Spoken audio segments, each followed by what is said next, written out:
It wasn't just one bruise. It was the pattern, a fading mark on her wrist one week, a fresh one on her forearm the next. Bruises that appeared and disappeared like clockwork, always in places long sleeves could hide. The Mafia Boss noticed, because that was what he did. He noticed patterns.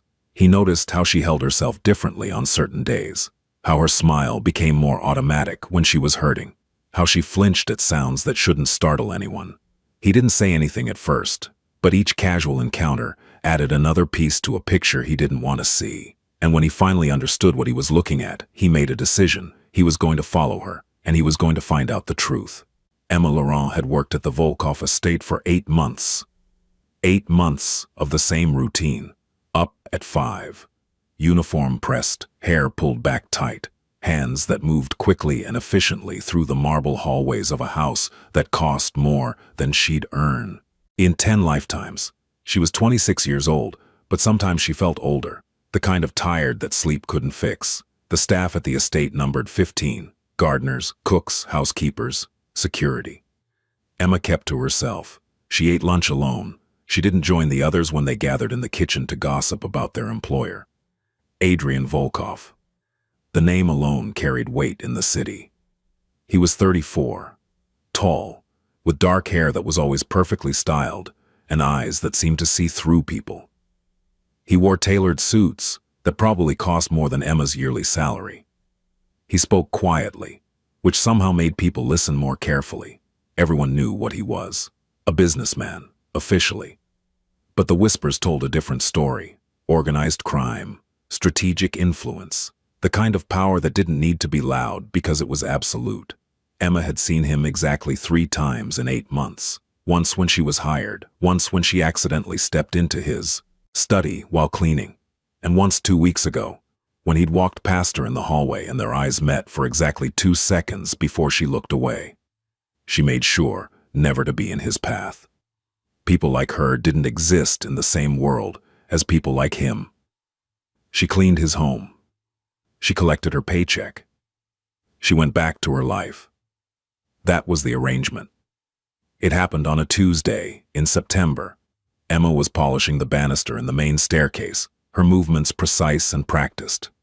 She'd been at this job long enough to make it look effortless. Adrian Volkov passed by on his way to his office. He wouldn't have noticed her at all. Servants were meant to blend into the background, except that she shifted her grip on the polishing cloth at exactly the wrong moment.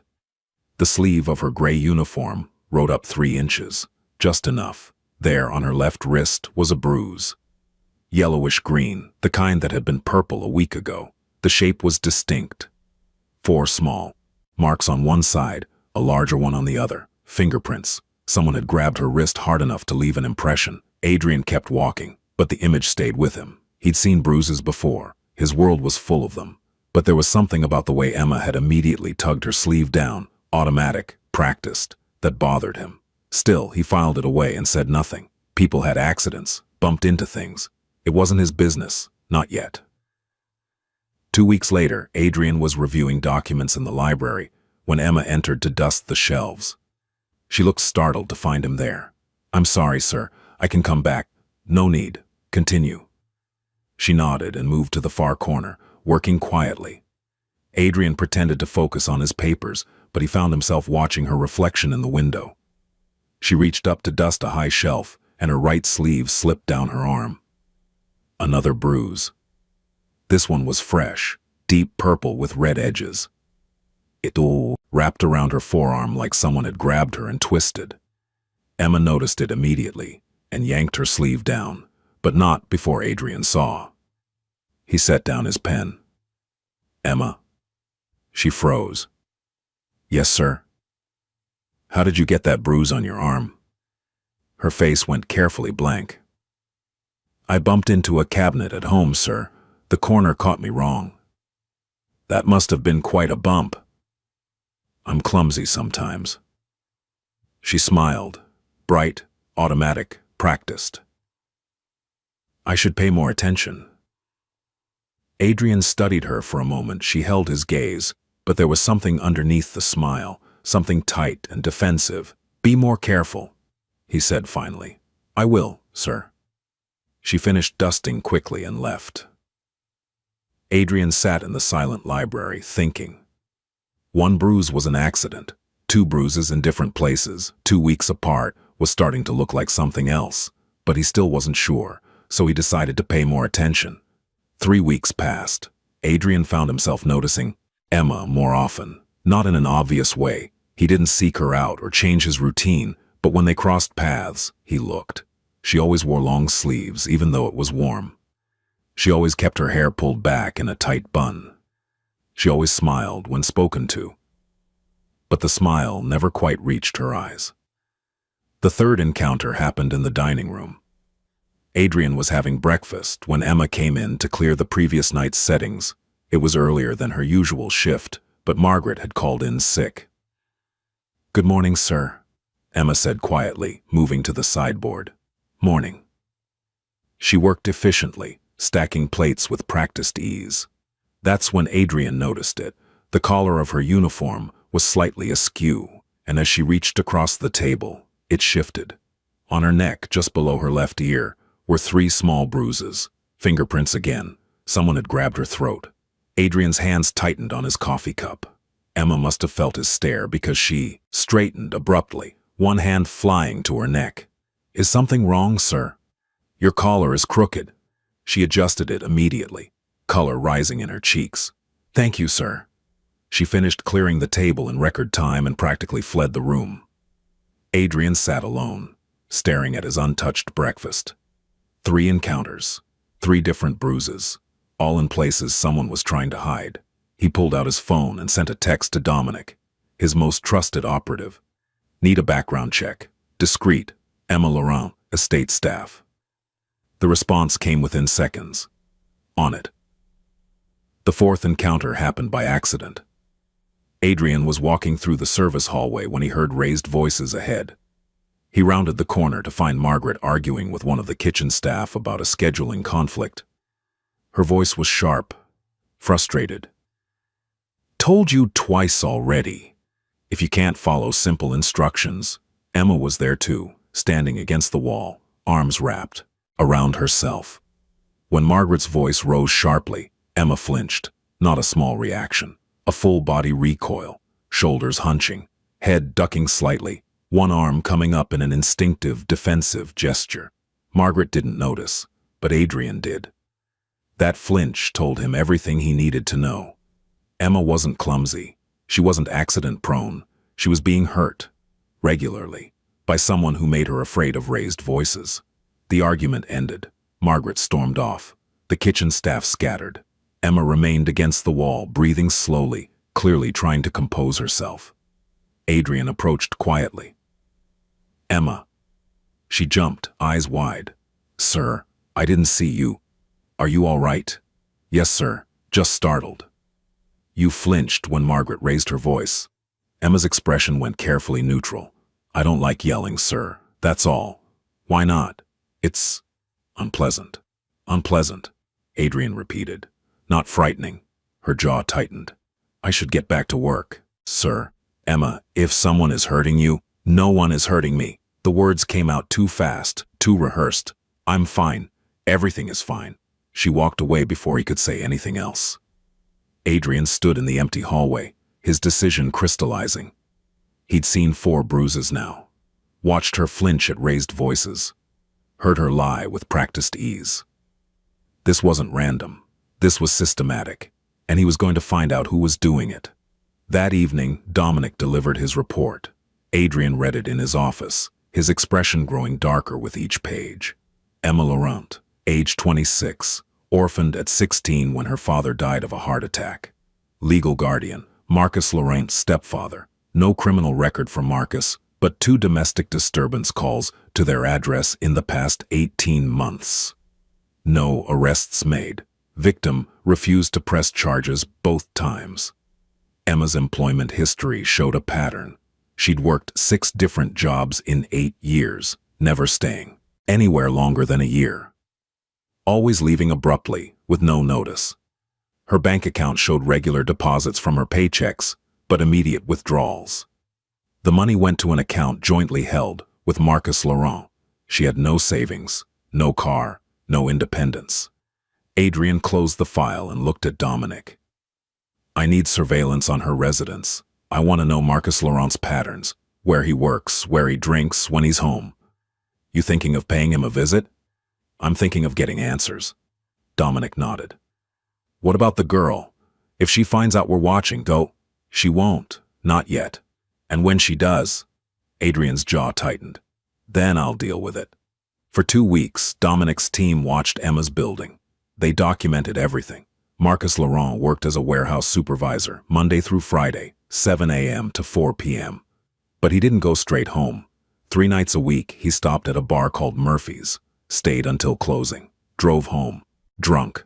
On those nights, the shouting from the apartment was loud enough to hear from the street.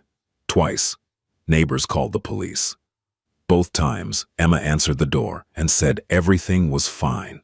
Just a disagreement. No, she didn't need help. No, she didn't want to press charges. Thank you, officers. Sorry for the trouble. And the police left, because they couldn't arrest someone when the victim insisted nothing was wrong. Adrian listened to the audio recordings Dominic had captured. Marcus's voice, slurred and angry. You think you're better than me, huh? You think you can just leave whenever you want? Emma's voice, small and placating. I'm not trying to leave. I'm just working. Working, right. Probably fucking your boss, aren't you? That's why you're always coming home late. I'm not. Marcus, please. The sound of something breaking, a cry of pain, quickly muffled, then silence. Adrian stopped the recording and sat in the darkness of his office, breathing slowly. He'd heard enough. He knew what was happening. Now he needed to see it himself. It was a Thursday when Adrian decided to follow Emma home himself. She left the estate at 6 p.m. like always, walked to the bus stop 3 blocks away, took the number 12 bus across town, got off in a neighborhood where broken streetlights outnumbered working ones. Adrian followed in an unmarked car, staying far enough back to avoid notice. Emma walked quickly, head down, shoulders hunched, like someone trying to be invisible. She reached her building, a 4-story apartment complex with peeling paint and sagging balconies. She paused at the entrance, took a deep breath, and went inside. Adrian parked across the street, waited. At 7:30, Marcus's truck pulled into the lot. Adrian watched as a man in his 50s climbed out, stumbling slightly, already drunk. Marcus went inside. Adrian got out of his car and moved closer, staying in the shadows. Emma's apartment was on the 2nd floor. The windows were thin, the walls thinner. He could hear everything. The door slamming. Marcus, where the hell have you been? Emma, work, same as always. Don't lie to me. I called the estate. They said you left an hour ago. I took the bus. It takes time. You trying to avoid me? No, I just... The sound of a slap, sharp, unmistakable. Adrian's hands curled into fists. Emma's voice shaking now. I'm sorry. I should have come straight home. You're damn right you should have. This is my house, my rules. You don't get to decide when you come and go. More sounds. Furniture moving, glass breaking. Emma crying softly. Marcus, stop that crying. You want the neighbors to hear. You want them calling the cops again. No, I'm sorry. I'll be quiet. Good. Now clean this mess up, and don't burn dinner this time. A door slammed. Silence. Adrian stood in the darkness, every muscle in his body screaming at him to kick down that door. But Dominic's voice echoed in his mind. If you go in there now, you'll make it worse for her. So Adrian waited, watched, and made his decision. Adrian didn't go to work the next day. Instead, he called Emma to his office at the estate. She arrived looking nervous, hands clasped in front of her. Sir, you wanted to see me? Close the door, Emma. She hesitated, then obeyed. Adrian gestured to a chair. Sit. I'd rather stand, sir. Sit, please. She sat, perched on the edge of the seat like she might bolt at any second. Adrian studied her face. There was a new bruise on her cheekbone. Faint, but visible under her makeup. I'm going to ask you something, and I need you to be honest with me. Her throat moved as she swallowed. Yes, sir. Are you safe at home? The color drained from her face. Yes, sir. Emma, I'm fine. You have a bruise on your face. Her hand flew to her cheek. I hit it on a cabinet door. You've had 4 different bruises in the last 2 months. Wrist, forearm, neck, face. That's not clumsiness. Panic flashed in her eyes. Sir, I don't know what you think. I know you live with your stepfather. I know the police have been called to your address twice for domestic disturbances. I know you refused to press charges both times. She stood abruptly. You investigated me? Yes. You had no right. I had every right to protect someone working in my home. I don't need protection. Don't you? Emma's eyes filled with tears. You need to stay out of this. I can't. Yes, you can. Her voice cracked. You can forget what you've seen and let me handle my own life. Is this handling it? Adrian gestured to her face. Letting him hit you, controlling your money, trapping you in that apartment? It's not that simple. It's exactly that simple. You're being abused, and I can help you. No. The word came out desperate.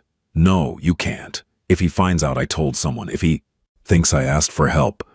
She stopped herself, but Adrian understood. He'll hurt you worse. She looked away, tears streaming down her face. Please, sir. Please just forget about this. I'm surviving. That's all I need to do. You deserve more than survival. What I deserve doesn't matter. She met his eyes, her expression hollow. This is my reality, and if you try to change it, you'll only make things worse. For both of us. Emma, I'm begging you. Her voice broke. Please, just let this go. She walked out before he could respond. Adrian sat alone in his office, staring at the closed door. She'd refused his help, begged him to stay out of it, but he'd already made his decision. 2 weeks ago, when he'd heard Marcus hit her through those thin walls. He was going to end this, with or without her permission. Emma didn't come to work the next day. She called in sick, the first time in 8 months. Margaret sounded concerned when she relayed the message to Adrian. She said she had a migraine. Sounded awful. Adrian nodded. Thank you, Margaret. He knew the truth. Emma wasn't sick. She was afraid. Afraid he'd ask more questions. Afraid he'd try to help. Afraid everything would fall apart. While Emma hid in her apartment, Adrian sat in his office reading the complete background report Dominic had compiled. It was worse than he'd thought. Emma's mother had died when she was 7. Cancer, brutal and fast. Her father remarried when she was 9 to Marcus Laurent, a man who seemed stable, employed, normal. The abuse started when Emma was 12. Small things at first. Verbal berating, unreasonable rules, punishments that didn't fit the crime. By the time she was 14, it had escalated to physical violence. Her father never knew. Marcus was careful. He only hit Emma when her father was at work. He never left marks where they'd be easily seen. And he was good at making Emma believe it was her fault, that she was too loud, too slow, too clumsy, too ungrateful. When Emma's father died of a heart attack when she was 16, Marcus became her legal guardian. And the abuse got worse. Without her father as a buffer, Marcus had complete control. He controlled her money, her schedule, her freedom. Emma had tried to leave once at 23. She'd saved money in secret, found a tiny apartment across town, packed a bag. Marcus found her at the bus station. The hospital report from that night listed a fractured rib, bruised kidney, and multiple contusions. Emma told the doctors she'd been mugged. No one believed her, but no one could prove otherwise. After that, she stopped trying. Survival became her only goal. Keep your head down. Follow the rules. Don't make him angry. And when the bruises came, because they always came, hide them. Long sleeves, high collars, makeup, practiced smiles. Pretend everything is fine. Because admitting the truth meant risking something worse. Adrian closed the file, jaw tight. Emma had been trapped for 14 years, half her life, and she'd learned that silence was the only way to survive. But Adrian was going to teach her something different. That silence wasn't the only option, that she deserved freedom, whether she believed it yet or not. Emma returned to work 3 days later. She moved through the estate like a ghost, barely making eye contact with anyone. Adrian watched from a distance. She had new bruises, one on her upper arm, visible when she reached to dust a high shelf, one on her jaw, poorly covered by makeup. He'd stopped her from working for 3 days. and Marcus had punished her for it. Adrian felt something cold settle in his chest. This was his fault. By confronting her, by making her afraid to come to work, he'd made things worse. Exactly what she'd warned him would happen. He needed to fix this, but he needed to do it without putting Emma in more danger. That night, he called a key meeting with his inner circle. Dominic, Luca, his attorney, Vincent, his second-in-command, and Nikolai, his oldest friend, gathered in the private room of a restaurant he owned. Marcus Laurent, Adrian said without preamble. I need him gone. Nikolai raised an eyebrow. Gone as in disappeared, or gone as in he never bothers Emma Laurent again. Luca pulled out a tablet. The stepfather, what did he do? He's been abusing her since she was 12, physically, emotionally, financially. She's trapped. The room went quiet. Vincent leaned back in his chair. She file a police report? No, she's too afraid. She want him gone? She's too afraid to want anything. She begged me not to get involved. Nikolai lit a cigarette. So, this is a mercy mission. This is justice, Adrian corrected. Justice for someone who didn't ask for it. Luca pointed out carefully. That's complicated. I don't care. Adrian. Luca set down the tablet. If we move on, this without her consent, we need to be smart. We can't just make him disappear. She'll blame herself. So what do you suggest? We give him a way out, make him leave on his own. Adrian's expression darkened. He doesn't deserve a way out. Maybe not, but she deserves peace. And peace means he leaves her life completely. No revenge, no coming back, no leverage. Vincent nodded. Luca's right. If we handle this wrong, she'll spend the rest of her life looking over her shoulder. Adrian knew they were right. He wanted to hurt Marcus Laurent, wanted to make him feel every ounce of pain he'd inflicted on Emma. But this wasn't about Adrian's anger. This was about Emma's safety. What's the play? He asked. Luca smiled. We make him an offer he can't refuse. Marcus Laurent worked as a warehouse supervisor. Decent job, decent pay. But Luca's research uncovered something interesting.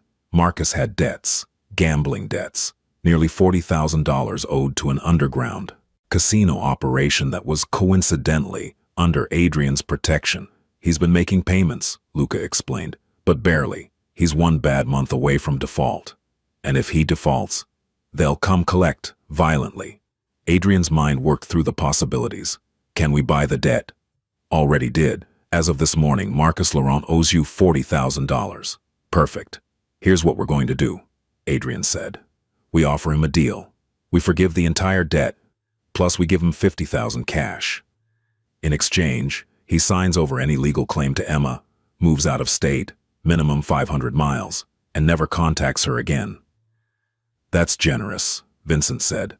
It's not about generosity. It's about making sure he takes it. And if he doesn't? Nikolai asked. Adrian's expression went cold. Then we remind him what happens to people who owe me money and refuse to pay. Luca made a note. We'll need legal documents, transfer of guardianship rights, restraining order, non-contact agreement. Draft them. I want everything ironclad. What about Emma? Dominic asked quietly. She's going to know you were involved. Adrian had thought about that. She'd be angry. Maybe she'd hate him, but she'd be safe, and that was worth her hatred. She doesn't need to know the details. Adrian said, as far as she's concerned, Marcus decided to leave on his own. She won't believe that. Probably not.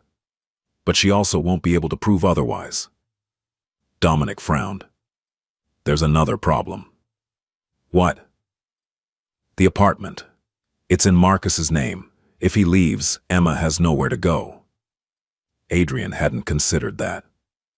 Find her a place, he said. Something safe, something she can afford with her salary. Put it in her name only. Pay the first year's rent and deposit anonymously. She'll know it was you. I don't care. She needs somewhere to live. Luca nodded. I'll handle it. One more thing, Adrian said. Emma's bank account, the joint one with Marcus. Can we separate it? Legally, we'd need both signatures. Then open a new account in her name only. Transfer her paychecks there starting immediately. Make sure Marcus can't access it. Done. Adrian stood. We move on this in 48 hours. I want Marcus out of her life by the end of the week. They approached Marcus on a Thursday night. He was leaving the warehouse when Vincent and Dominic intercepted him in the parking lot. Marcus Laurent? Marcus turned, immediately defensive. Who's asking? Someone who wants to help you with your financial situation. Marcus's eyes narrowed. I don't know what you're talking about. Vincent smiled. The 40,000 you owe. We can make that go away. The color drained from Marcus's face. I'm making payments. We know, but we have a better option. They drove him to a neutral location, a quiet office space Adrian occasionally used for delicate negotiations. Adrian was waiting. Marcus looked. Between them, realization dawning. You're Volkov. Sit down, Marcus. Marcus sat, hands shaking slightly. Adrian slid a folder across the table. Your debt has been purchased by my organization. You now owe me $40,000. Marcus's face went white. I can pay, I just need time. I'm going to give you two options. The first option, I forgive your debt entirely. I also give you $50,000 in cash. You use that money to relocate out of state. Minimum 500 miles from here. You sign legal documents relinquishing any claim to Emma Laurent. You never contact her again. You never come back to this city. Marcus blinked. You're serious? Completely. What's the second option? Adrian's expression didn't change. I collect the debt, with interest, and I don't accept payment plans. The threat hung in the air. Marcus wasn't stupid. He knew exactly what Adrian meant. Why do you care about Emma? That's not your concern. She's family. I've taken care of her. Don't. Adrian's voice went cold. Don't insult both of us by pretending you've done anything but hurt her. Marcus's jaw clenched. You don't know anything about... I know she flinches when people raise their voices. I know she lies about where her bruises come from. I know she's terrified of you. I know you've been hitting her since she was 12 years old. Silence. Marcus's face went red. That's a lie. I have police reports, hospital records, witness statements from your neighbors, audio recordings from your apartment. Adrian leaned forward. I know everything, Marcus. Every single thing you've done to her. Marcus slumped in his chair. If I take the money and leave, she's on her own. Who's going to take care of her? Adrian almost laughed. Emma's been taking care of herself despite you for years. She'll be fine without you. Better, actually. Marcus's hands curled into fists. For a moment, Adrian thought he might refuse, but greed won. It always did. I want the money in cash. You'll get it when you sign the papers. Luca stepped forward with a pen. Marcus read through the documents slowly, his expression shifting from anger to resignation. Finally, he signed. You have 1 week to leave the city, Adrian said. If you're still here after that, the deal is void. And Emma? Emma will be notified that you've relocated for work. You will not contact her. You will not explain. You'll simply be gone. Marcus stood, jaw tight. She's going to know you did this. Perhaps. But she'll be safe. That's all that matters. Marcus left with Vincent to collect his money and finalize the arrangements. Luca lingered. Think he'll actually stay away. I'll make sure of it, Adrian said quietly. I'm assigning someone to monitor him for the next year. If he makes any move toward Emma, we end him. Luca nodded. And the girl? What happens when she finds out? She'll be angry. Probably. But she'll be free. Adrian looked out the window at the city lights. That's all that matters. Emma noticed something was wrong the moment she got home on Friday. The apartment was too quiet. Marcus's truck wasn't in the parking lot. She unlocked the door carefully, heart pounding. The living room was different, emptier. His recliner was gone. His jacket wasn't on the hook. The half-empty whiskey bottle that usually sat on the counter had been cleaned up. Marcus? No answer. She walked through the apartment slowly. His bedroom door was open. The bed was stripped. The closet was empty. Even his toiletries were gone from the bathroom. On the kitchen table, she found an envelope. Inside was a handwritten note. Got a job offer in Texas. Leaving today. The apartment's paid through the end of the year. Take care of yourself. Emma read it 3 times. Then she sat down at the table. Her hands were shaking. Marcus didn't get job offers. Marcus Didn't leave without a fight. Marcus didn't pay rent a year in advance. Someone made this happen, and she knew exactly who. But instead of anger, what she felt was nothing. Just a vast, hollow emptiness where fear used to live. She sat at the table for an hour, staring at the note. Then she started to cry. Not because she'd miss him, but because for the first time in 14 years, she was alone, really alone, and she didn't know if that was freedom or just a different kind of trap. On Monday morning, Emma found a package on her doorstep. No return address. Inside was a folder containing 1. A lease agreement for a one-bedroom apartment in a safe neighborhood across town. The first year's rent and deposit already paid. Tenant name, Emma Laurent. 2. Bank statements showing a new account in her name only.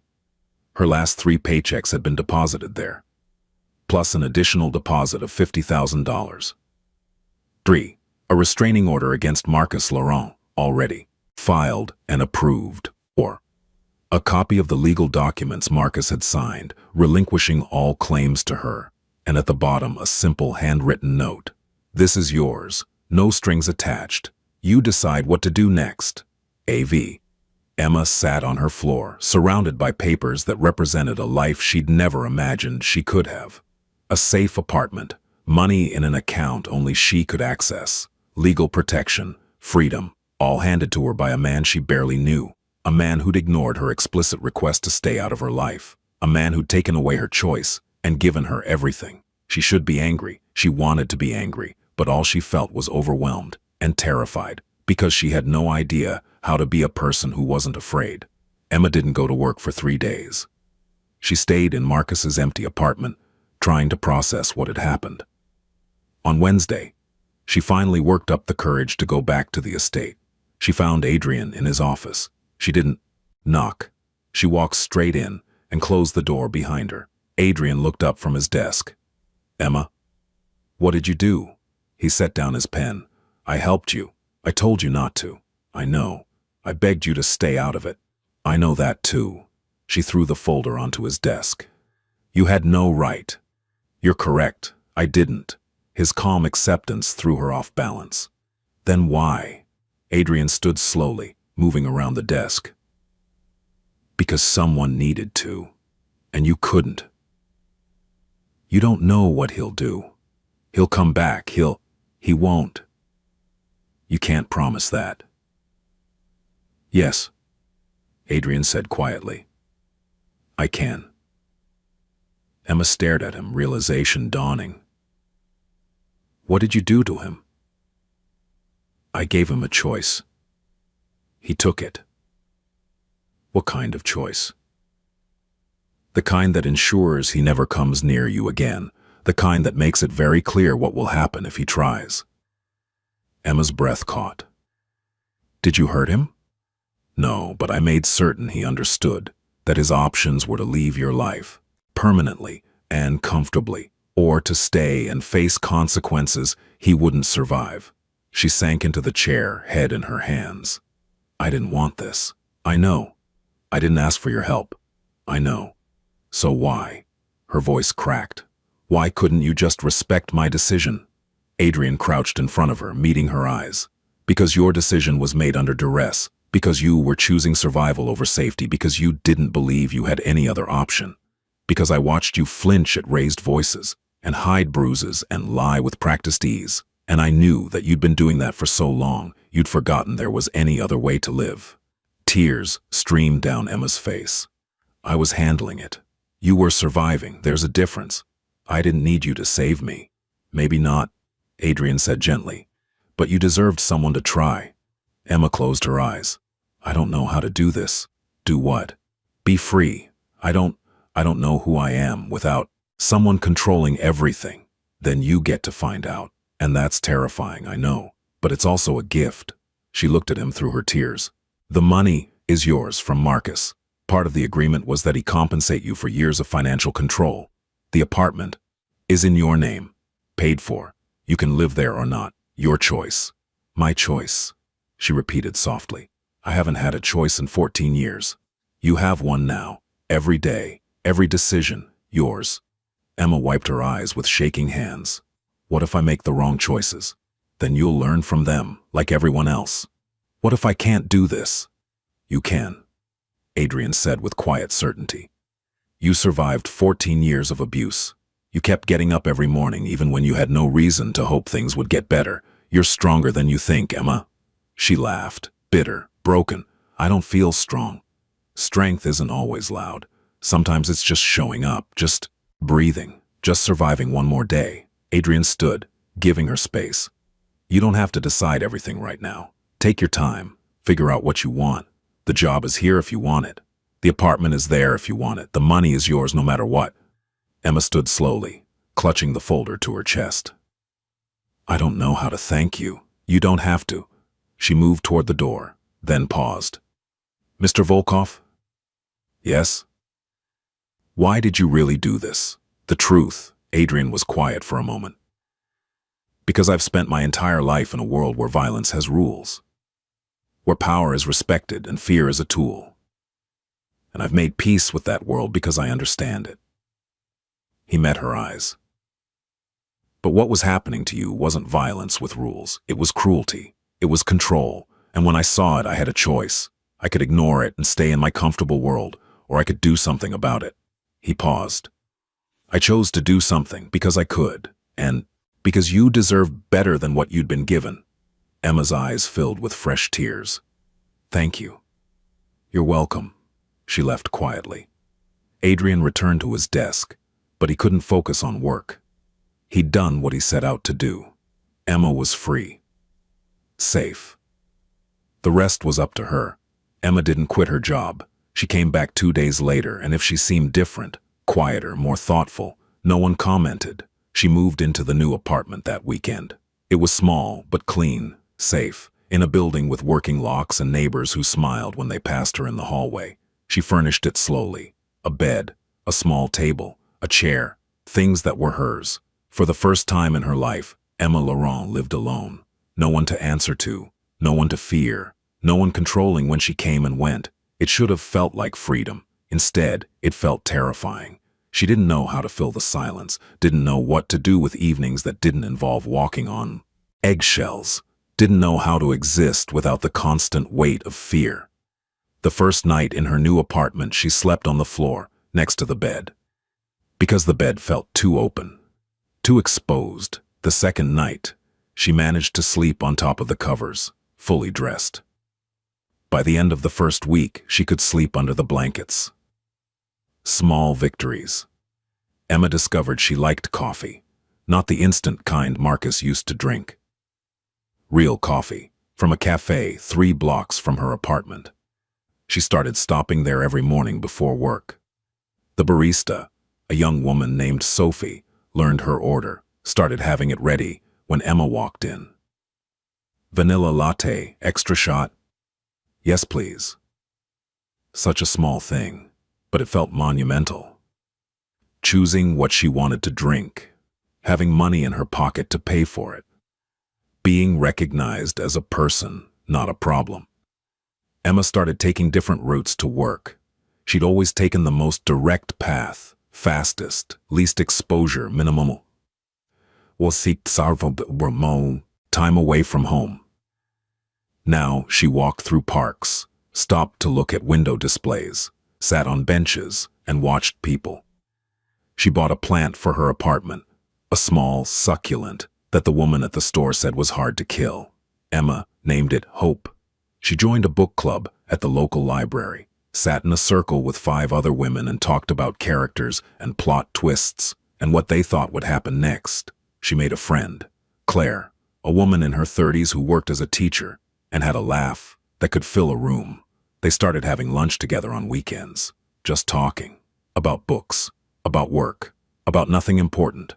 It was the most normal thing Emma had ever experienced, and it felt revolutionary. 3 months after Marcus left, Emma asked to speak with Adrian.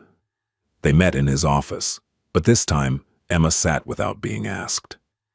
I wanted to give you an update, she said. Adrian set aside his work. I'm listening. I'm enrolling in school, community college. There's a nursing program. That's wonderful. It's going to take 2 years, but I've always wanted to help people, and I think I'd be good at it. I think you would too. Emma smiled, a real smile, the kind that reached her eyes. I also wanted to say thank you, properly. Emma, you don't. Please, let me. Adrian nodded. For most of my life, Emma began, I believed I didn't deserve help, that I'd done something to earn the way I was treated, that if I just tried harder, worked harder, stayed quieter, maybe things would get better. Her voice steadied. You didn't ask me what I deserved. You didn't wait for me to be ready. You just acted. And I was angry about that, for a while. I understand. But I'm not angry anymore, because I realize now that I couldn't save myself, not because I was weak, but because I'd been conditioned to believe I didn't deserve saving. She met his eyes. You gave me a chance to find out who I am, when I'm not afraid. You gave me space to discover that I like coffee and plants and book clubs, that I can make friends, that I can have dreams, that I can exist without constantly apologizing for taking up space. Her voice thickened with emotion. I don't think I can ever fully repay that, but I want you to know. It mattered. You mattered. And I'm grateful. Adrian felt something tighten in his chest. You would have found your way eventually. Maybe. But it would have taken longer, and I might not have survived the wait. She stood, but didn't move toward the door. I need you to know something too, Adrian said. Yes? What happened to you wasn't your fault. The abuse, the control, the fear, none of it. You survived something that would have broken most people. You kept going even when you had no reason to believe things would get better. That's not weakness. That's extraordinary strength. Emma's eyes glistened. I'm still figuring that out. That's okay. You have time now. She nodded, then surprised him by stepping forward and hugging him quickly. Thank you, Adrian. He returned the embrace briefly. You're welcome, Emma. She pulled back, smiling through tears. Will I see you again? If you need me, I'm here. And if I don't need you, then I hope you have a wonderful life. Emma laughed. I think I'm starting to. She left, and Adrian sat alone in his office. For the first time in years, he felt like he'd done something that mattered. Not for his empire, not for his reputation, just because it was right. Emma Laurent graduated from her nursing program with honors. She got a job at Children's Memorial Hospital, working in the pediatric trauma unit. Kids who'd been hurt, kids who were scared, kids who needed someone who understood that fear. Emma was good at her job, not because she had perfect training or years of experience, but because she recognized the look in their eyes, the way they flinched at sudden movements, the way they apologized for things that weren't their fault, the way they went very still when adults raised their voices. She knew that look. She'd lived it, and now she could help others through it. She rented a bigger apartment. Nothing fancy, but it had space for a real kitchen and a small balcony where she grew herbs. She adopted a cat from the shelter, a gray tabby with amber eyes who'd been abandoned and was afraid of everything. Emma named her Brave. She went on dates, nothing serious at first, just coffee with a guy from her biology class, dinner with a friend of Claire's, learning how to trust that someone could be interested in her without wanting to control her. It was terrifying and exhilarating in equal measure. She kept the plant she'd named Hope. It thrived on her windowsill, growing new leaves every few weeks. A reminder that even things that seemed fragile could flourish with the right care. Emma ran into Adrian at a charity gala. The CE hospital was being honored for their work with at-risk youth, and Emma had been invited as part of the trauma unit team. She almost didn't recognize him in the crowd. But then their eyes met across the room and he smiled. A real smile, the kind she'd never seen when she worked at his estate. He approached, and for a moment they just looked at each other. You look well, he said finally. I am well, really well. I heard about your work at the hospital. Impressive. Thank you. It's everything I hoped it would be. They stood in comfortable silence for a moment. I'm glad you're happy, Adrian said. I am. For the first time in my life, I actually am. Emma hesitated, then asked the question that had been on her mind for months. Did you ever regret it, taking the choice away from me? Adrian considered carefully. I regret that you weren't in a position to make that choice freely. I regret that the circumstances required someone to intervene. But do I regret intervening? No, I don't. Emma nodded slowly. I understand that now. At the time I couldn't see it, but now I'm grateful you didn't listen to me. That's a dangerous precedent to set. She laughed. Maybe. But in my case, it was the right call. How's Brave? Emma blinked, surprised. How did you? I may have checked in on you once or twice, from a distance. Making sure I was okay. Making sure Marcus stayed away. Did he? He moved to Nevada, got a job at a different warehouse. As far as I know, he's kept his end of the bargain. And if he hadn't? Adrian's expression went cold for just a moment. Then he would have faced consequences. Emma shivered, but not from fear, from the knowledge that someone was watching out for her, even when she didn't know it. Thank you for that too, she said softly. You're welcome. The conversation shifted to lighter topics. Her work, his recent business ventures, mutual observations about the gala. When the evening ended, they parted with a handshake and genuine smiles. If you ever need anything, Adrian began. I know where to find you, Emma finished. And if you don't need anything, then I'll probably still check in once in a while, just to say hello. He smiled. I'd like that. Emma stood in front of a classroom full of nursing students, teaching a course on trauma-informed care. The thing you need to understand, she told them, is that trauma doesn't just live in the body. It lives in the way people hold themselves, the way they react to unexpected sounds, the way they apologize for things that aren't their fault. A student raised her hand. How do you recognize it? Emma thought about bruises hidden under long sleeves, about flinching at raised voices, about practiced smiles that never reached the eyes. You pay attention, she said simply. You notice patterns. And when you see something that doesn't add up, you don't ignore it. You don't wait for permission. You help. After class, one of her students approached. Ms. Laurent, can I ask you something personal? Of course. You talk about trauma like you really understand it, not just from textbooks. Emma smiled gently. That's because I do. I survived it.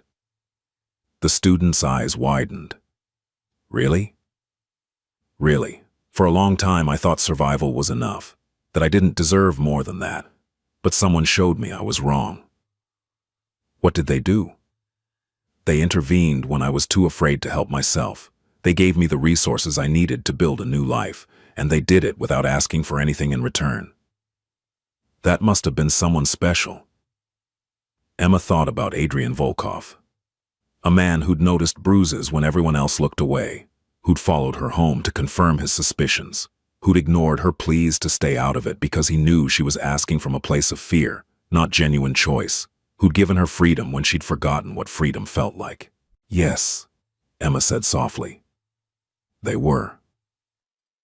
Adrian Volkov sat in his office late at night, reviewing contracts that required his signature.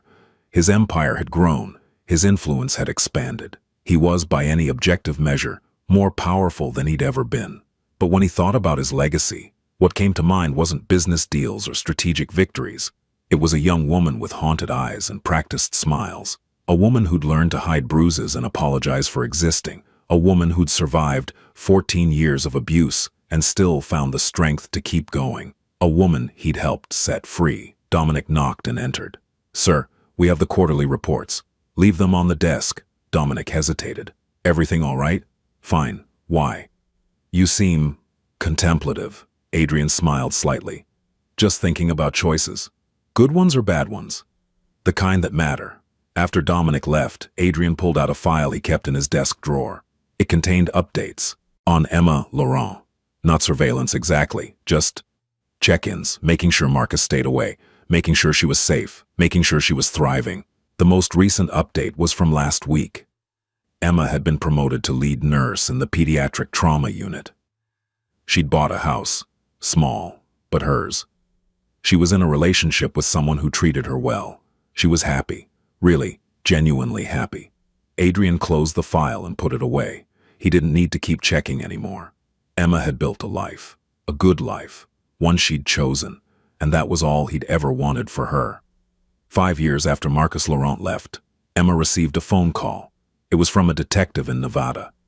Ms. Laurent, I'm sorry to inform you that Marcus Laurent passed away 3 days ago. Heart attack. We found your name listed as next of kin in his records. Emma sat down slowly. I see. There's no estate to speak of. Just wanted to notify you. Do you want us to handle the arrangements? Yes, please. I'm sorry for your loss.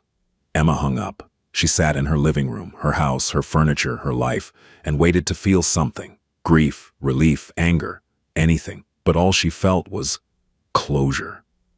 Marcus was gone, not because Adrian had made him disappear, not because of violence or revenge, just because life had run its course. Emma pulled out her phone and sent a text. Marcus died. Thought you should know. I'm okay. The response came within minutes. I'm glad you're okay. Do you need anything? Emma smiled. No, but thank you for asking. She set down her phone and looked around her house. At the photos on the walls, her and Claire at the Grand Canyon, her graduation from nursing school, her and her partner at a friend's wedding, at Brave sleeping in a patch of sunlight, at Hope, now so large it had been repotted 3 times, at the life she'd built from nothing. This was freedom, not the absence of Marcus, but the presence of choice, the ability to decide who she was, what she wanted, how she lived, and it was beautiful. Emma Laurent was 33 years old when she gave a TED Talk. The topic was trauma recovery and the importance of intervention. She stood on stage in front of hundreds of people and told her story. Not all of it. She didn't name names or give details that would violate anyone's privacy. But she told the truth about abuse, about how it normalized over time, about how survival became the only goal, about how asking for help felt impossible when you'd been conditioned to believe you didn't deserve it. And she told the truth about what had saved her. Someone noticed, she said. Someone I barely knew saw the bruises I tried to hide, saw the fear I tried to mask. And instead of looking away, instead of waiting for me to ask for help that I was too afraid to request, they intervened. She paused. I was angry at first. I felt like they'd taken away my agency, my choice. But the truth is, I didn't have a real choice.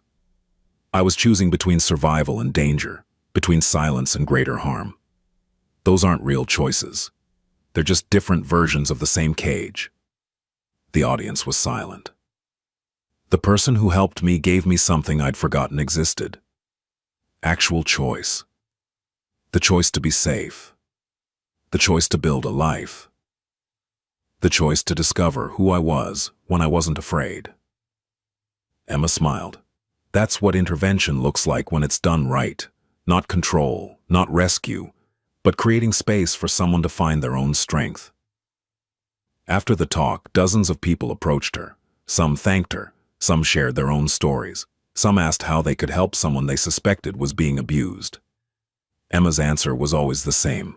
Pay attention, notice patterns, and when you see someone in danger, don't wait for permission to help. Be smart about it, be careful, but help.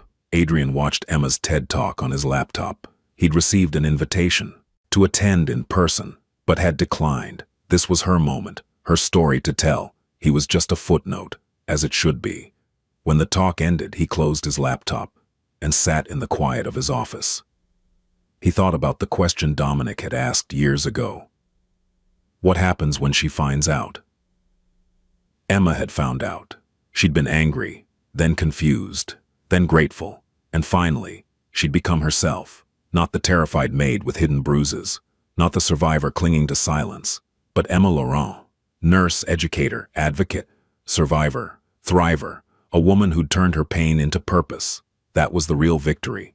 Not that Adrian had intervened, but that Emma had taken that intervention and built something beautiful from it. He stood and walked to the window, looking out at the city lights. In a different life, he might have ignored the bruises, told himself it wasn't his business, looked away, like everyone else had, but he'd chosen differently. He'd chosen to see, to act, to use his power for something other than empire building, and in doing so, he'd learned something important.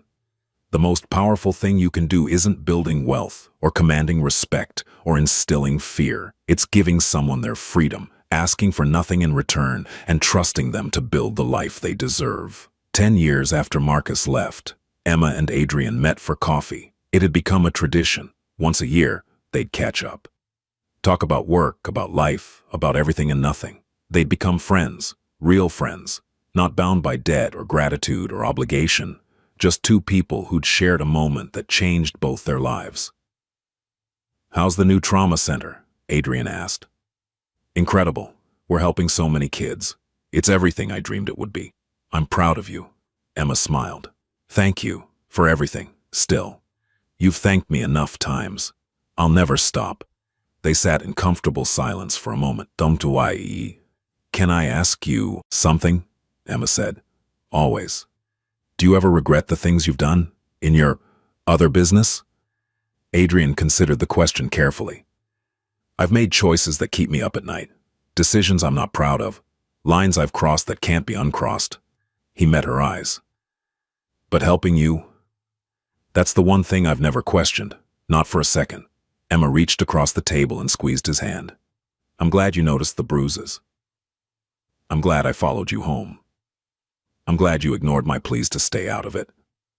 I'm glad you built the life you deserved. They finished their coffee and parted ways. Emma went back to her house where her partner was making dinner and Brave was waiting on the couch.